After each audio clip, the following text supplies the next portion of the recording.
আমার দুই থানা গোলাপগঞ্জ এবং বেনিবাজার সর্ববৃহৎ দুটি থানা সিলেটের, এবং সেখানে আমাদের এই দুইটা নদী আমার মাঝখান দিয়ে গেছে।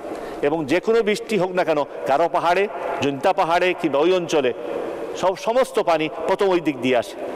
এইবার 27 তারিখে রাত্রেবেলা আমি আসছি, সেই প্লেন বন্ধ হয়ে গেছে, আমি বাসে আসছি, এসেই এখানে শুনলাম রাত্রেবেলা এমন শিলাবৃষ্টি হয়েছে যা পরের দিন ওজন করে গিয়েও 1.5 কেজি ওজনের পাওয়া গেছে।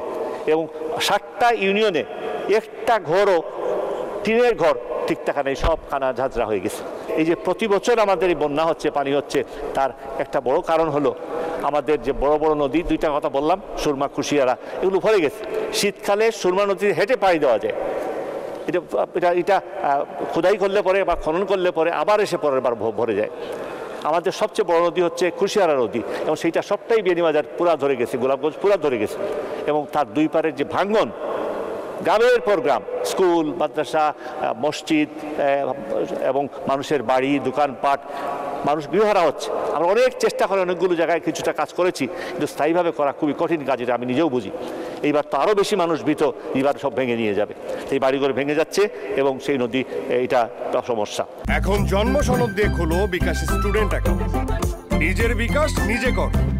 আমাদের আগে হাওর ছিল প্রচুর, এখনও আছে হাওর নামে, কিন্তু হাওর যে অনেকগুলো বিল থাকতো, একটা হাওরে 10টা 15টা 20টা, বড় হাওরে তো 50 60 70 100টা বিল, সেগুলো সব শুকায় সমান হয়ে গেছে। এই পানি কোথায় যাবে? আজকাল মানুষও পুকুর বড়াই দিচ্ছে, এবং সেই পুকুরে মানুষ ঘর বানাচ্ছে, দোকান বানাচ্ছে, আমরাও রাস্তা বানাচ্ছি। এইসবের ফলে যে পানি আগে আসতো, সেই পানিও যদি আসে, সেই পানির তো এই নদীতেও থাকার জায়গা নাই, খালেও জায়গা নেই। আর এখন সেই খালগুলো মানুষ দখল করে ফেলছে।